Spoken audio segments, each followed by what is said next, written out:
Muito bem, agora nós vamos falar sobre par ordenado. Par ordenado.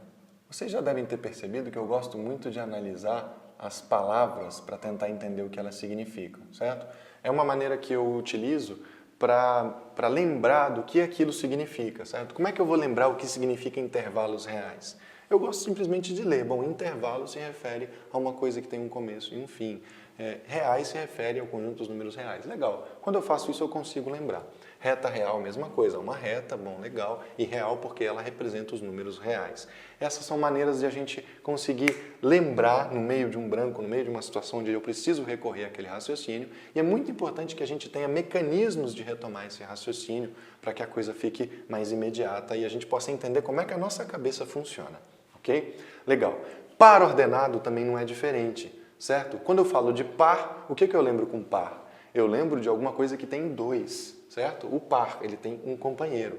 E ordenado por quê? Porque tem ordem, tem algum tipo de ordem. Vocês devem lembrar que nos conjuntos, quando eu defino, por exemplo, um conjunto A, eu tenho um conjunto A, 1, 2, 3, 4, certo? Isso aqui não é diferente do conjunto 3, 4, 2, 1, certo?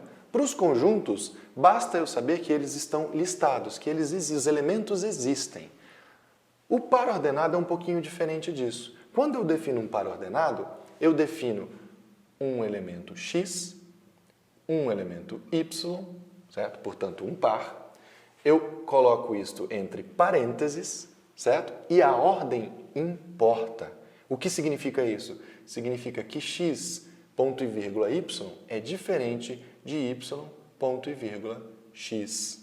Tá legal? O par ordenado é uma representação de dois números ou dois objetos. É uma representação de dois números e dois objetos onde a ordem importa. Tudo bem? Legal. Mas para que me interessa isso? Bom, o par ordenado ele tem tudo a ver com conjuntos. Por quê? Uma representação de par ordenado xy, ela corresponde sempre a um x que pertence a um conjunto A inicial e um y que pertence a um conjunto B. Bom, para que serve essa representação? Ela é muito útil, por exemplo, quando eu faço representações gráficas.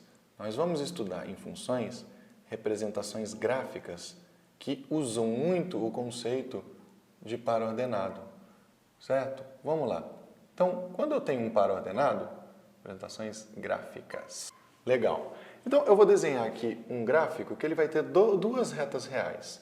Uma reta aqui e uma reta aqui. Uma reta horizontal e uma reta vertical. Na reta horizontal, eu vou colocar valores de x. Na reta horizontal, eu vou colocar valores de y. Então, vamos supor que eu queira representar o par ordenado 1, 2. Ok? Então, o par ordenado 1, 2, eu vou separar aqui 1, 2, 3. Então, aqui tem 1, aqui tem um 2, aqui tem o 3. Em y, eu vou dizer 1, 2, 3. Então, aqui tem 1, aqui eu tenho 2, aqui eu tenho 3. Muito bem. Quando eu escrevo 1, ponto e vírgula 2, eu estou dizendo que este cara aqui é o x e este cara aqui é o y. Ou seja, x é 1 e o y é 2. Existe um ponto deste gráfico que está associado ao par ordenado 1 e 2. Aonde está ele? Eu ando com o x1 para a direita e depois ando com o y2 para cima. Então, aqui, neste ponto que tem coordenada 1 em x e 2 em y, está o par ordenado 1, 2.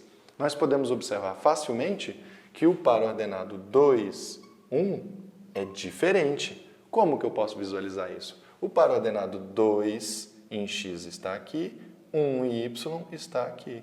Então, aqui nós temos o par ordenado 2, ponto e vírgula, 1. Claramente, a ordem importa. Por quê? Porque se referem a pontos que ocupam lugares no espaço distintos e, portanto, são coisas diferentes. Essas representações gráficas vão nos ajudar muito quando nós estivermos estudando gráficos de funções, gráficos de função do primeiro grau, do segundo grau, gráficos de função diversos. Eles vão utilizar a ideia de par ordenado para construir associações entre um determinado conjunto A e um outro conjunto B.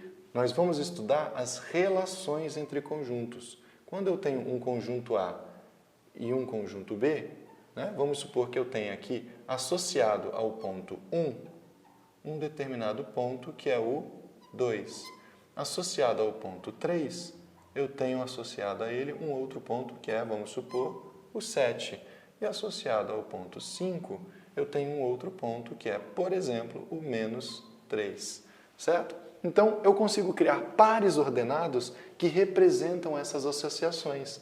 Nesse caso, seriam os pares ordenados 1, 2, o par ordenado 3, 7 e o outro par ordenado seria o 5, menos 3.